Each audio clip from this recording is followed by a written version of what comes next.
sending the Marines.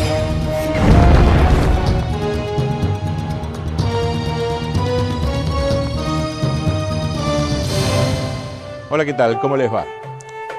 Hoy vamos a centrarnos en el conflicto palestino-israelí, israelí-palestino. Y pensaba cuando venía para el estudio a tratar el tema que habíamos debatido con nuestro productor ejecutivo, Fausto Belber, acerca del tratamiento que teníamos que darle a este tema, que en realidad es muy extenso, difícil de condensar.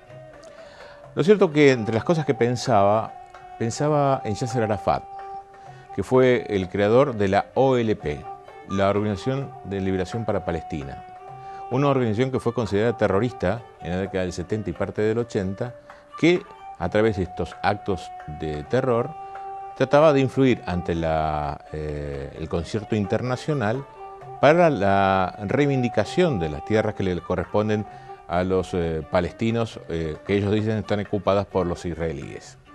Lo cierto es que cuando fueron pasando los años y la evolución y las cuestiones políticas, los primeros tratados de paz, Yasser Arafat, que era el verdadero líder, convirtió lo que es hoy la Autoridad Nacional Palestina, que gestionó distintos tratados de paz al cual llegaron con los países árabes.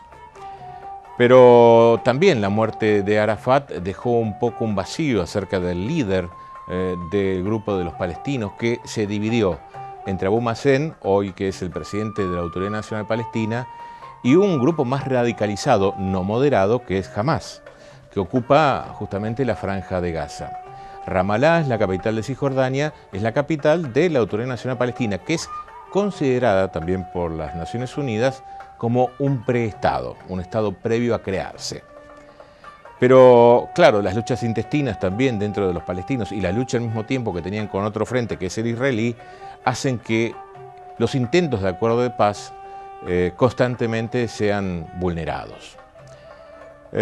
Pero hay distintos aspectos que uno recuerda también de Yasser Arafat, de ahí venía el comienzo mi descripción, que fue y obtuvo el Premio Nobel de la Paz, que ante la Asamblea Nacional de las Naciones Unidas había manifestado: en una mano tengo una ametralladora, un arma, en la otra mano tengo un ramo de olivo.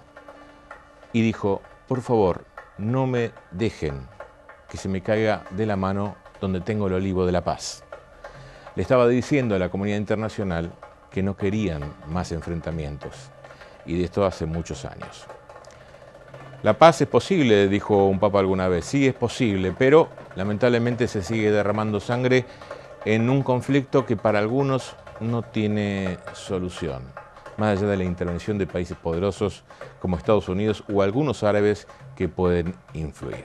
Tratamos entonces sintéticamente desde aquí de darle un pantallazo de alguna manera para entender un poco más para aquellos que no comprenden, porque en realidad es difícil comprender este conflicto que no tiene más de un siglo cuando se creó el Estado de Israel, viene de mucho más atrás, viene de milenios, de los enfrentamientos entre los judíos y los árabes que dicen que les robaron sus territorios donde ellos estaban. Así comienza esta Aldea Global semanal y esta es la gente que nos acompaña. Bienvenidos.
Existe un lugar donde se pesca así.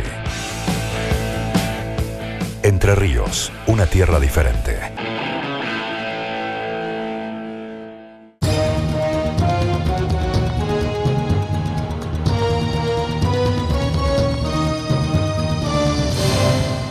Y tenemos que hablar, claro, de la coyuntura. Tregua de paz que está entre medio, que en realidad no se sabe cuánto va a durar. Es bueno la tregua de paz, pero lamentablemente a veces se da con violaciones a ese pequeño espacio que se da de paz entre aquellos que se están bombardeando constantemente, israelíes y palestinos, estamos hablando. Lo cierto es que la coyuntura dejó en este periodo de días que pasaron gran cantidad de muertos y bombardeos de ambos lados.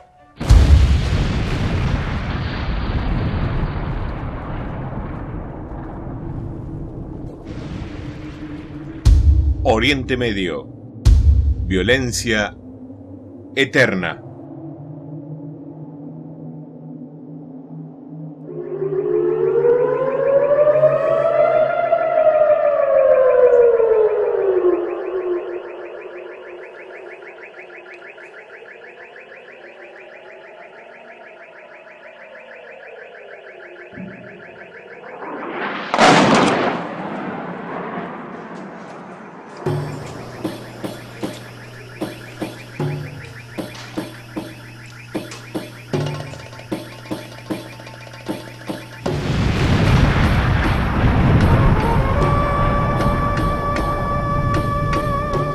Ruido de sirenas, lluvia de misiles, masivos bombardeos, decenas de víctimas, incluso mujeres y chicos, en una dramática escalada de violencia que nadie sabe si terminará o no.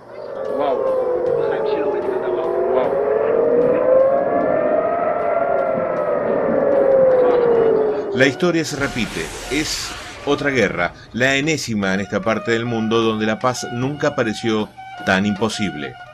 En el marco de la Operación Pilar de Defensa iniciada el 14 de noviembre, Israel busca destruir las bases militares de Hamás, así como su estructura gubernamental, tras asesinar al líder del brazo armado de Hamás, Ahmed Jabari.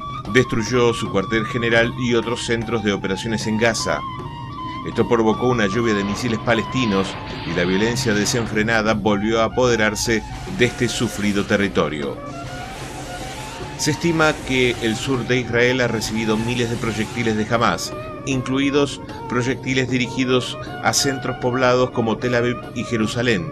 Si bien la gran mayoría fueron interceptados, en varios casos han producido daños en edificios y pérdidas humanas. Mientras la diplomacia internacional continúa trabajando para un cese del fuego, el presidente de Estados Unidos, Barack Obama, advirtió sobre un recrudecimiento. Apoyamos el derecho de Israel a defenderse, pero trabajamos con todas las partes en la región para poner fin a estos disparos de misiles de Hamás sin una nueva escalada de violencia, dijo Obama desde Tailandia. Obama no quiere comenzar su segundo mandato con una guerra que podría desestabilizar aún más esta zona del planeta ya caldeada por la guerra civil en Siria. Se cree que una invasión de Gaza, que no cuenta con ningún respaldo internacional, al margen de provocar muchas más muertes, terminaría perjudicando más a Israel que a Hamás. En este marco parecía cada vez más crucial la mediación emprendida por el presidente egipcio Mohamed Morsi, de los Hermanos Musulmanes, que no excluyó que pueda alcanzarse una tregua. El primer ministro israelí, Benjamin Netanyahu, sin embargo, pareció tirar abajo cualquier expectativa, al menos por ahora. Antes necesitamos que el cese el fuego y después podamos discutir cualquier cosa, aseguró el premier israelí de derecha que, para muchos, decidió lanzar justamente la ofensiva contra Gaza pensando en las elecciones del próximo 22 de enero, en las que aparece como favorito. Hamás hizo saber que aceptaría una tregua solo si Israel se compromete a ponerle fin a los asesinatos selectivos y a las agresiones. Según trascendió, una solución aceptable para Hamás sería que Estados Unidos, tradicional aliado de Israel, se volviera garante del respeto de una tregua. El terror domina toda la región, arremetida constantemente por una lluvia de misiles que, tapando el cielo, impide el ascenso de las plegarias para que la muerte termine de una vez.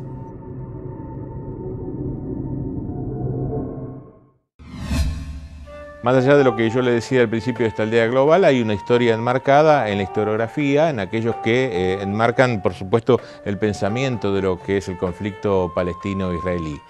Y un detalle, si uno escucha a aquellos historiadores o los que hacen la historiografía, estudiar la historia más que nada, que son más proclive a las cuestiones palestinas, y lo escucha con atención, va a entender de que ellos tienen razón. Pero a su vez, si escucha con atención a los israelíes y también sus argumentos, uno va a decir, pero también tienen razón. Es difícil establecer un punto de equilibrio para aquellos que no conocen la raíz del fondo del problema. Sin embargo, hay algunos aspectos que son datos clave y que sirven para enmarcar del porqué del conflicto.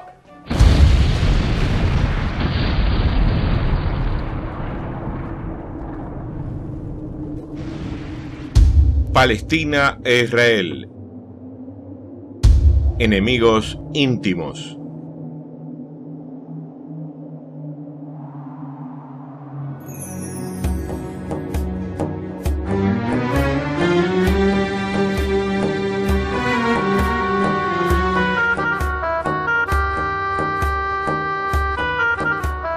El conflicto palestino-israelí se remonta a la Guerra de la Independencia y a la Guerra de los 6 días. Estos dos eventos históricos han separado a ambos bandos durante más de 6 décadas. Los problemas comenzaron en 1947, cuando la ONU resuelve que el mandato británico de Palestina debe ser dividido en 2 estados, uno judío y uno árabe. Esto deja a Jerusalén bajo soberanía internacional, cosa que los líderes palestinos nunca aceptaron. El 14 de mayo de 1948, los británicos se retiran, Israel declara su independencia y los países vecinos se meten en la guerra creada por Israel y Palestina. A partir de este momento se producen importantes movimientos de frontera y más de 700.000 personas que vivían en el territorio que pasó a ser Israel quedan desplazados y se convierten en refugiados. Por miedo a los ataques, muchos buscan asilo en Europa y América. En los países árabes se les deniega la ciudadanía hasta el día de hoy, a excepción de Jordania. En mayo del 1967 se produce la Guerra de los 6 días. Los países árabes, encabezados por Egipto, cierran paso a los barcos israelíes y estos deciden lanzar un ataque aéreo relámpago a las bases de las fuerzas aéreas egipcia, siria, jordana e iraquí. Israel, en tan solo 6 días, conquista la península del Sinaí de Egipto, que devolvió tras el Tratado de Paz de 1979, y la Franja de Gaza de Jordania, donde conquistó Cisjordania, al este de Jerusalén, y de Siria las alturas del Golán. Jerusalén queda reunificada 20 años después bajo soberanía israelí y además comienzan a construir asentamientos judíos en la Franja de Gaza y en Cisjordania, la que también llaman la Ribera Occidental. Jerusalén es una ciudad sagrada y tanto para judíos como para musulmanes, pero es la capital oficial del Estado de Israel. Los palestinos reclaman el este de la ciudad que Israel conquistó a los jordanos en 1967 como su capital. La mayoría de Israel no se opondría a que se quedasen con los barrios árabes, pero ninguno aceptaría que se quedasen con la mezquita de Al-Aqsa y el Domo de la Roca, porque es donde Mahoma subió al cielo según los musulmanes. Mientras la ONU trata de apaciguar la situación, los palestinos no dejan de atacar las zonas israelíes de Cisjordania ni las fronteras. La solución cada vez parece más lejana.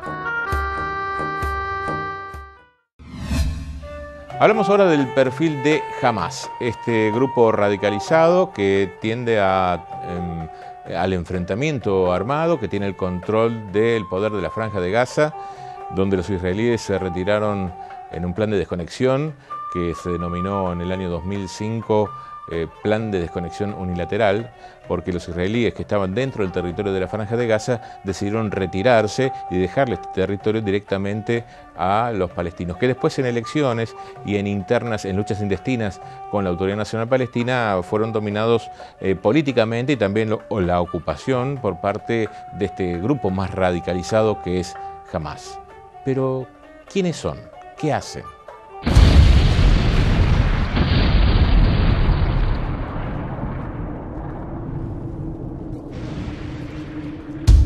Hamás.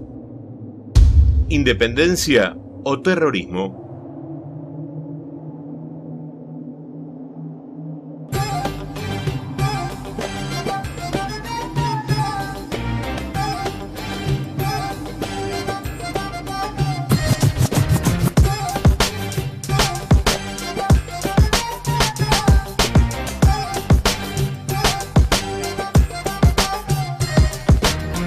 El movimiento de resistencia islámico Hamás es una organización palestina que se declara como yihadista, nacionalista e islámica. Su objetivo definido en su carta fundacional es el establecimiento de un Estado islámico en la región histórica de Palestina, que comprendería las actuales Israel, Cisjordania y la Franja de Gaza como capital en Jerusalén. Para lograr este objetivo, Hamás cuenta con una serie de organizaciones dependientes que desarrollan sus actividades en diversos ámbitos, que abarcan desde la asimilación cultural y religiosa a los jóvenes, la asistencia social a los palestinos más necesitados y a las familias de sus propios miembros muertos o presos en cárceles israelíes. La representación en las instituciones políticas palestinas a través del partido Cambio y Reforma, hasta las brigadas de El Seldin Al-Qassam, brazo armado de Hamás. Hamás ha sido declarada organización terrorista por la Unión Europea, los Estados Unidos, Israel, Japón, Canadá y Australia, aunque algunos países árabes y otros como Rusia y Turquía no la consideran como tal. Desde su creación en 1987 hasta la actualidad, las distintas organizaciones que forman parte de Hamás se han convertido en objetivos prioritarios de las operaciones militares israelíes, que han terminado con la vida de importantes miembros del movimiento, incluyendo a su fundador y líder espiritual, el jeque Ahmed Yassin, y a su sucesor, Abdel Azir ar-Rantisi, muertos en ataques selectivos de las fuerzas militares israelíes. El partido Cambio y Reforma, ligado a Hamás, se presentó a las elecciones generales palestinas en el año 2006, obteniendo la mayoría absoluta, lo que le otorgó la potestad de formar el gobierno que lideró Ismail Haniyeh, que generó una serie de sanciones por parte de algunos países occidentales y árabes que consideraban terrorista a Hamás. Tras una serie de enfrentamientos y tensión creciente con su rival Al-Fatah, en el 2007, las organizaciones armadas leales a la Autoridad Nacional Palestina de Hamás en la Franja de Gaza terminaron por expulsar del territorio a los partidarios de Al-Fatah y se hicieron con el control total de la franja. Desde entonces hasta la actualidad, Hamás gobierna la Autoridad Nacional Palestina de la Franja de Gaza, mientras que su rival político, Al-Fatah, mantiene el control de la Autoridad Nacional Palestina en Cisjordania, o como algunos denominan, la Ribera Occidental. El gobierno de Hamás en Gaza se encuentra desde entonces sometido a un bloqueo por parte de Israel que impide la entrada de armas y otros productos en territorio gazatí.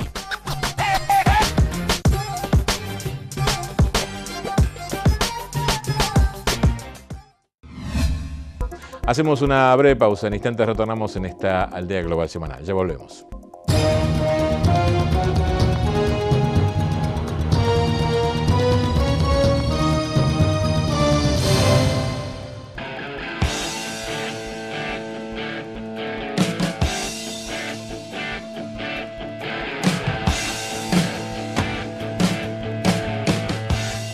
Existe un lugar donde se pesca así. Entre Ríos, una tierra diferente. Termas Colón. Próximamente reapertura. Termas Colón. naturalmente distintas. Taxa, cintas adhesivas, www.taxa.com.ar. Restaurant y parrilla Popeye, cocina gourmet, pescados de mar y río, pastas caseras, chivitos uruguayos, pizzas por metro, postres y cafetería. Restaurant y parrilla Popeye, en San Martín y Belgrano de Colón.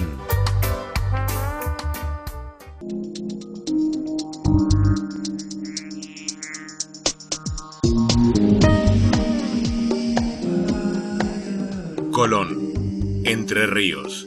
El tiempo pasa distinto.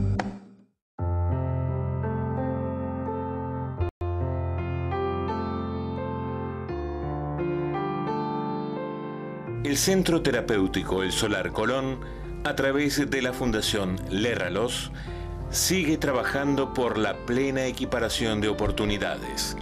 Fundación Lerralos, Paysandú 267, teléfono 03447 424051, Colón Entre Ríos, www.elsolarcolon.com.ar.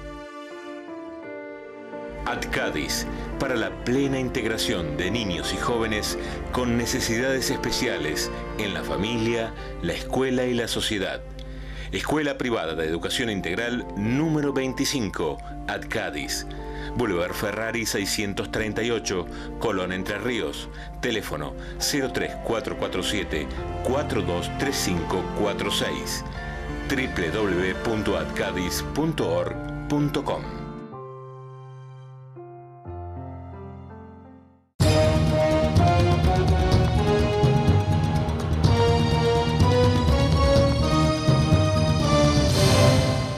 Bien, luego de esta pausa nos vamos a distender un poco. Vamos a hablar de un hecho auspicioso dentro de la ciencia que tiene que ver con el cerebro de Einstein, que dijo: cuando yo muera, quiero que mi cerebro sea estudiado.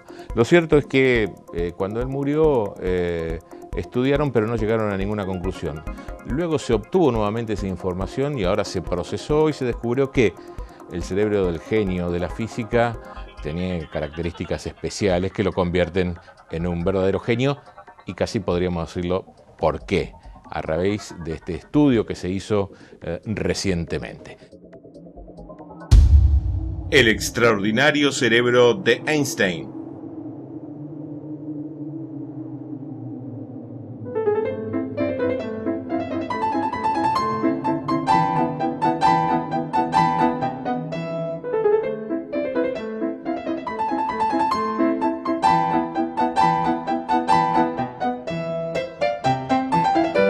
Todos lo sabíamos, el cerebro de Einstein es distinto, claro, qué novedad, me dirá usted, pero hasta hoy la ciencia no lo había comprobado.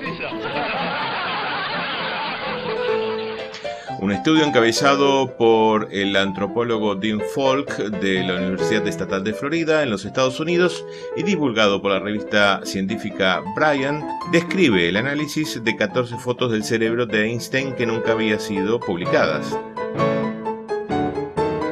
Los científicos compararon las fotos con los cerebros de otras 85 personas y arribaron a las conclusiones fascinantes. Albert Einstein tenía características extraordinarias. Aunque el tamaño y la forma simétrica del cerebro de Einstein eran normales, el prefrontal, el sistema somatosensorial, el córtex motor primario y las cortezas parietal, temporal y occipital eran extraordinarias, explica Falk.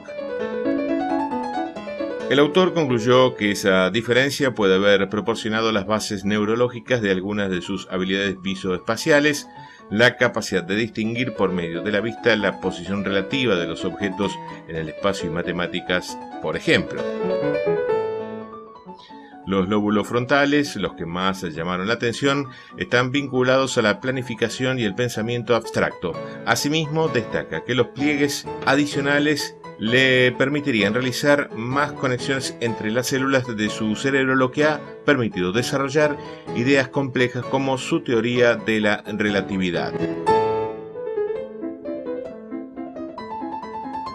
Tras la muerte del físico en 1955, su cerebro fue preservado, fotografiado y seccionado en bloques por el médico Thomas Harvey, quien le practicó una autopsia. Su idea era analizarla y volcar sus conclusiones en un libro.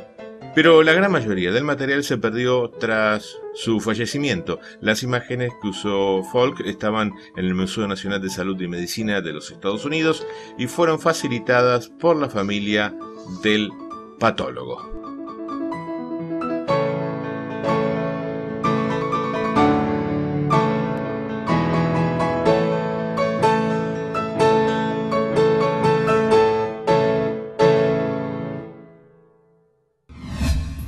Bien, hasta aquí llegamos en esta aldea global semanal. Realmente ha sido un placer encontrarnos con ustedes cada 7 días, llegar a cada una de las ciudades de la República Argentina, de la provincia de Entre Ríos también, con mucho gusto a través de la Asociación Entrerriana de Televisión, a Integra TV, en Junín, en Chivilcoy, en la provincia de Buenos Aires, y muchas otras señales locales del país que con beneplácito nos dan su bienvenida. Lo decimos siempre porque es una forma de nobleza obliga, porque lo recibimos a través de nuestro correo electrónico, aldeaglobalsemanal@gmail.com, muchas adhesiones, y también nuestro portal donde el programa se puede ver los 365 días del año una vez que sale nuestro programa estreno.